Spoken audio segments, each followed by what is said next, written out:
What is best way to avoid awkward silence in conversations? Ask a question. I had a situation at school this week where we had to bring someone in and my person bailed last minute, so I had to post online and find a stranger to come in with me. We provide a service that people would need or want. So I have this stranger come in and I don't know anything about him except his name. Anytime there was a long pause I would just ask him about himself. What does he like to do? Had he done anything he was proud of during quarantine? How is he feeling with the shutdowns? How is his work affected? After learning where he works, just asking more questions about his work. With friends I do the same. Ask follow-up questions to things they have said. There is always more that can be explained. Eventually they'll say something you can relate to or have something of your own to share. Do you read about things that are interesting to you? Ask them, have you heard, and then tell them about something you read or saw on the news. Do you like a certain show or video game? Do they? Most important, don't rapid fire questions. Let them naturally connect. Use what they said to either comment or ask for more information. If you're jumping from question to unrelated question, it's going to come off really impersonal. At worst it will seem like you're trying to control the conversation and avoid talking about yourself. Where do you go online to get strangers to come with you to your school? That sounds so bad. I hope you stayed out of his van, at least. It won't be beauty, but the local beauty school here advertises for people to come for training. Maybe he is in barber training here. They have a rule to that if your person bails and you can't get a replacement to sit the exam, you fail. By the way guys, if you are enjoying this video so far, don't forget to like this video and subscribe to the channel. It will help us out quite a bit, and if you don't enjoy the videos in the future anymore, you can always unsubscribe. Let's get back to the video. In college I had a professor that would play music quietly when we had to form groups with new people. This way when no one was talking it didn't feel like awkward silence. I would recommend this to anyone that has a group of people that are meeting for the first time. This is why we always have background music playing at parties. Not having music at a party also encourages forced conversation, which is never something a good host should pressure their guest into.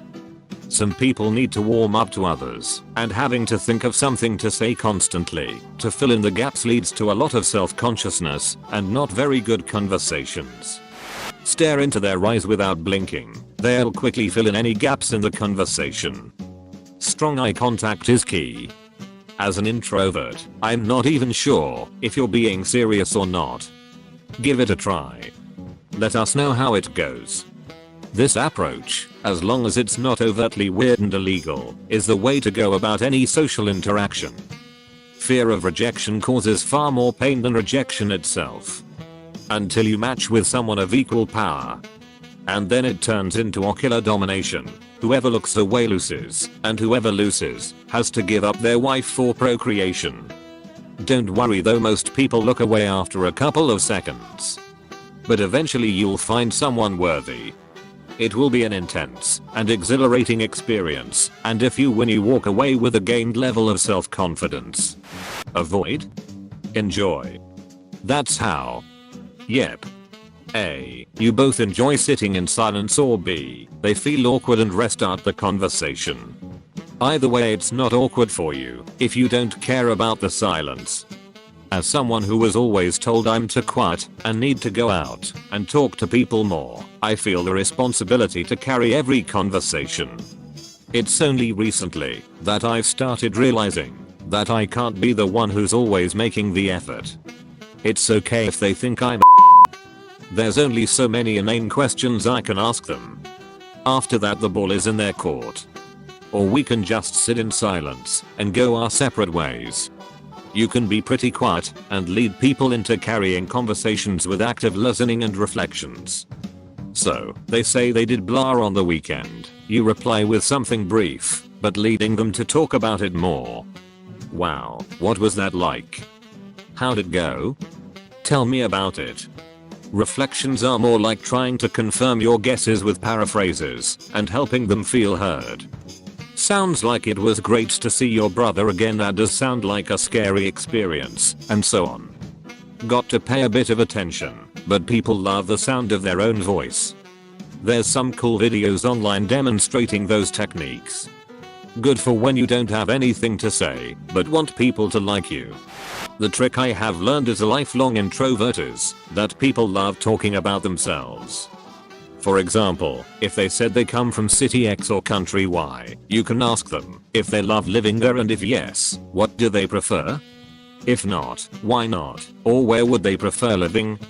If you can find their passion, whether it's binge watching Netflix series, making tiny glass vases for their hamsters, or going to country music festivals, you'll be golden. Even if it's not something that you yourself find interesting, you can fake it by making appropriate comments and asking follow-up questions. How did you get into that? What's your favorite series / technique / artist? What's your next project?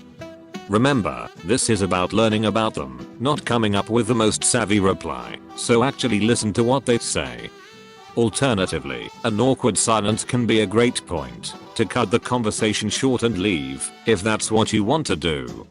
The problem is people who don't love talking about themselves. People who do are already extroverted and likely won't have awkward silences. But when you meet someone who doesn't like talking about themselves, it's hard to find common ground. You're basically shooting in the dark to find common ground. With those people, I've often found that some kind of weird hypothetical discussion will get them started. Hey, so odd question. My friend and I had this debate a while back. Who would win in a fight between a shark and a bear? Keep the hypothetical kind of vague by design, so they will ask follow-up questions. This specific one has gotten me involved in a number of long conversations. Once you get someone talking, it tends to branch out. I'd like to narrate something. So, this is when me and a former classmate were talking after a long time. So I call her, we are talking, and trying to continue the conversation, even if that means dragging it somewhat. In the mid, silence falls and she says, well. Awkward silence, haha. Now, a few months after, we are again on a call, and this silence happens again. This time I say awkward silence, and she replies with not awkward, it's just silence. See, here's the thing. Once you get acquainted with a person, once you have no inhibitions about talking to them about anything, once you can start talking to them like you talk with your brother / gals, the silence won't be an awkward one. And this takes time to develop, this kind of a relationship. It might be easier with same person and tougher with the other, but it'll happen. Just give it its sweet time. Hope this perception helps. Good day. Move to Asia. Awkward silence is a very North American thing. Maybe Europe too, but I have never been there. In Asia, you could spend the entire dinner without saying a word. Silence is not considered awkward there. Same in Finland, and pretty much the other Nordic countries as well. It's okay to be silent. Yeah, in Portuguese, and I was on Sweden for 2 weeks in a youth group with a small group of Portuguese people. We made friendship with the Swedish people, but at the start was weird. We really clicked together, and Swedish people are so awesome and friendly, but they were so closed and quiet at the same time. In Portugal, people talk a lot. The normal scenario is spending 3-4 hours of non-stop talking, so it was kinda of culture shock when we either would talk for hours, like we were buddies from a long time, or we would sit in complete silence for hours if one of us, Portugueses, didn't start a conversation. They loved us though. We kept contact for months via Facebook, and they even asked us to be open to make other projects in the future. I met this Portuguese girl in Italy while on vacation, and she supposedly fell in love with me and begged me to come visit her in Portugal. I was attracted to her, so I went. Stayed with her for a few days, and she got colder and colder as the days went by. On the 4th day she sat me down at breakfast and said, I'm not in love with you. Let me tell you why. You're too judgmental. I'm like, what do you mean I'm too judgmental? Would I have come halfway across the continent to spend time with someone I hardly know if I was too judgmental? Turns out she had interpreted me not commenting on everything and just being quiet sometimes as me being judgmental, and though I was judging her or her friends or something. A lot of the answers avoid the elephant in the room, that after a while only asking questions or agreeing with the person gets a bit old and you have to think quickly on your feet and add in relevant stories / facts / emotions from your own life / experiences / knowledge. Just agreeing with someone or asking question after question is being intellectually / emotionally lazy, and it is a turn off to most people. Suggest you do the work beforehand so you have a few amusing go-to stories to fill in silence. It's almost like preparing for an interview. Also, feel free to change the topic to something you are more comfortable talking about. It's okay if the transition isn't perfect, but at least you're showing effort.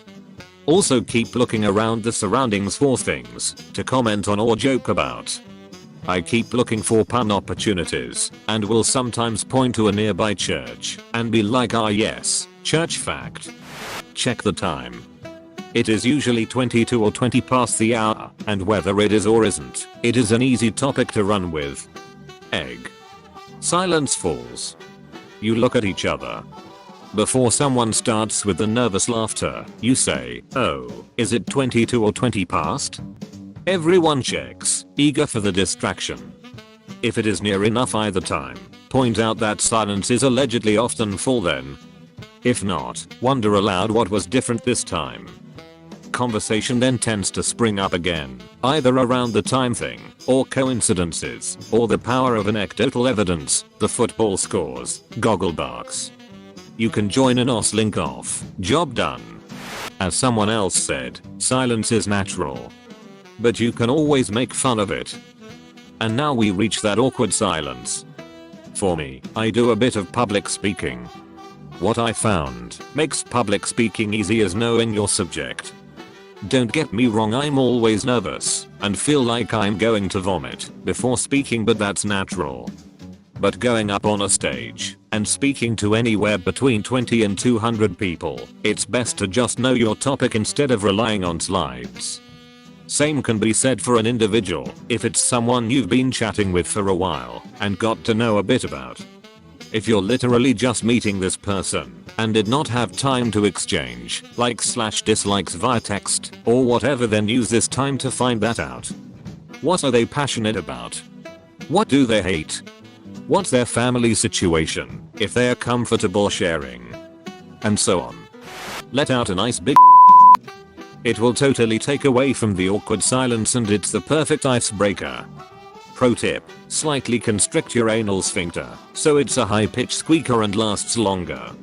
You don't want a quick backquote whoosh that may go unnoticed. You want a very distinct sound that is undeniably and will catch their attention. Hopefully it's so loud and so obvious that they can't do anything but laugh at the ridiculousness of the situation. The awkward silence will dissipate within a mere matter of seconds, and you will also develop a close bond with this person because you allowed yourself to be vulnerable enough and comfortable enough around them that you let out a piercing squeaker. They say vulnerability and shared experience bring people closer together, and this checks both of those boxes. So go dominate some awkward silences and make lifelong friends. Be interesting. Kidding, but having things you are passionate about helps. As for drawing things out of others, a couple of easy tricks is to ask questions to others. People like to talk about themselves. Once someone tells you about themselves, find common ground. They grew up in another state. Whoa, I've never been there. How was the weather? Schools. Football team. Whatever, just keep the convo going and find something else to remark or tell a personal story on. People love when you share personal stories as well. Not like, I'm so awesome story, but stories that show emotion or feelings. Lets people know they can trust you. Anyhow, just start talking to people and you will learn how to talk to anyone in whatever situation you find yourself, and not overthink it. Also, you stop caring as you age and don't worry, what if I say something they think is stupid? Cheers. Lulls in conversation happen all the time, and they are natural. However, I understand how they can feel awkward depending on level of confidence, relationship with the other person, etc. If you do feel compelled to keep mouth sounds going when getting to know someone, but have nothing that immediately comes to mind, ask questions about the last thing that was brought up. This will put the onus of keeping the conversation going on them and will create a stronger bond all while keeping the heat off you. Bonus, the answer they provide will likely spark something for you to take off from. Enjoy. When I'm in a moment like that, the awkward silence seems to result from either a miscommunication or running out of things to talk about. Both of those things benefit a lot from transparency, but I feel like it's the second one I run into a lot. A while back I just decided to be upfront about it once I started to anticipate it coming. Well, I feel like that's basically all we've got, huh? Anything else you wanted to talk about? I'm kind of out of ideas. Man, talk is hard, isn't it? Want to do something else? You don't even have to use it as an exit. You can just ask what your friend / date / whoever wants to do instead, or just suggest something. A lot of people just enjoy silence if they're given the opportunity, and coming from someone who used to be a chronic filler of air, there's absolutely nothing wrong with that. Sometimes people, especially those close to you, just want to be in your presence without thinking of more to talk about. In those cases I come prepared, and I've grown to love it. You don't realize how much work conversation can be until you've gotten used to just hanging out and watching a movie together, or reading a book, or enjoying the sunrise / sunset, or watching boats on a lake, or walking in the park, and not having to talk the entire time. COVID can make a lot of this hard, but you can apply the same rule as long as you have a backup in mind, like a video game or a suggestion similar to that, like watching a movie or show in a shared service offering, or finding a Steam to watch or listen to together if you're into that, or, God forbid, just calling it quits there and suggesting you go for a walk or something later on or on another day. People are grateful for not having their time wasted, and if you're trying to find things to talk about, they can naturally evolve out of having shared experiences more quickly than you may think. Only ask questions that you're actually interested in hearing the answer to, or that you know the subject matter enough to keep the convo going, if that's what you're wanting. Obviously, the more interested you are, the more the convo will just seem to flow. Things to note. In therapy, or psychology maybe, you learn something called motivational interviewing, could be referred differently in other areas, and a part of that is rephrasing a question from a yes/no question to an open one. Open questions are ones that typically don't give a single word answer. For instance, do you like spicy foods? Yes/no question turns into what kinds of food do you like? Open-ended. Tips. Think about how you ask your questions and how you would answer them depending on a certain mood. Do you think you'd answer with just a yes/no if you were feeling sad, even if the question is open-ended? If so, then maybe the other person may be in that mindset too. Gauge the kind of person you're talking to. This can be blown out of proportion, but we can't avoid initial judgments, so we work around it. To simplify this task, we are looking more on a scale of whether the person is an oversharer or tends to be more secretive. Clearly, an oversharer won't care what the question structure is, because they'll constantly talk about it, and someone who's secretive may do whatever they can to give a short, vague answer. Depending on where a person is on that scale will change the way you word the question. If you're an introvert like me who doesn't normally care what the answer is, but need to interact, this is based on my job. I've found that the broader the question is, and the more open I'm to hearing a different perspective without judgment, has helped keep a convo going.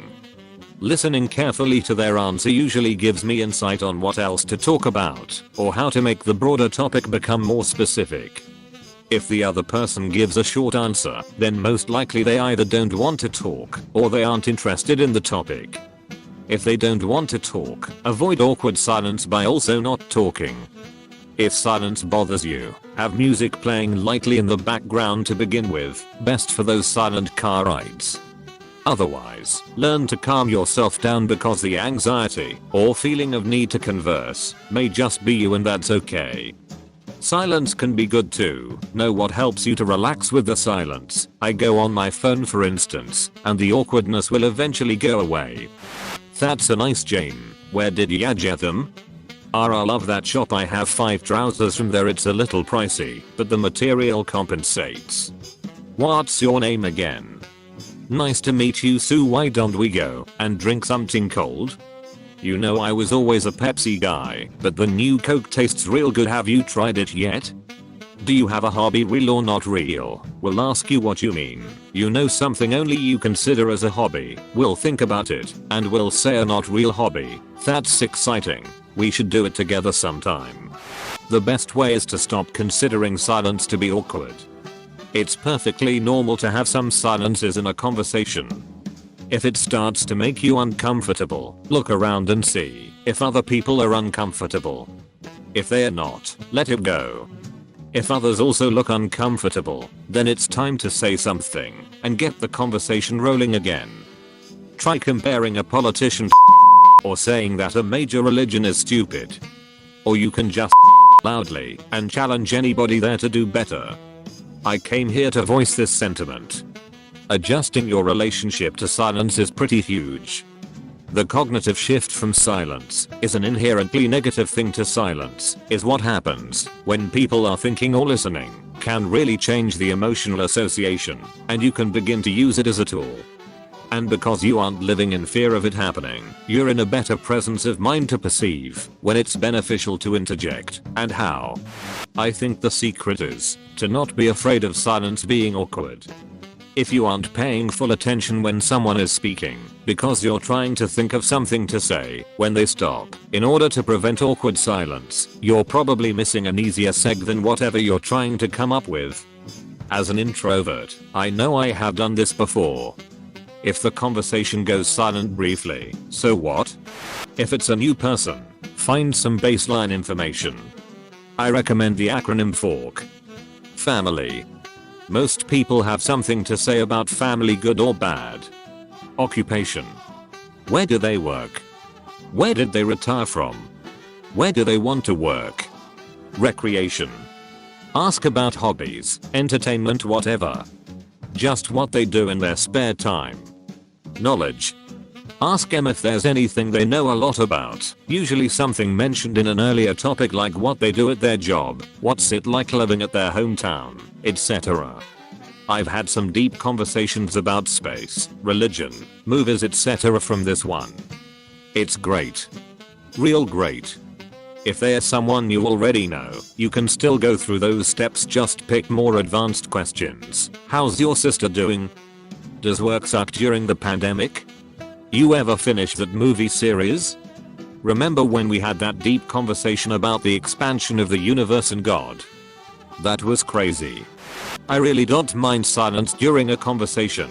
That just tells me you are not going to talk for the sake of talking, and it will make me want to talk to you more, not less. I saw a survey that said any silence longer than 3 seconds becomes awkward in a conversation to a lot of people, who then feel rejected or ignored. I think people just need to stop overthinking things, to be honest. If I like you, then just your presence in the room is a comfort to me. This is the end of the video. Thank you guys for staying with me till the end. If you enjoyed watching this, you might as well watch these too.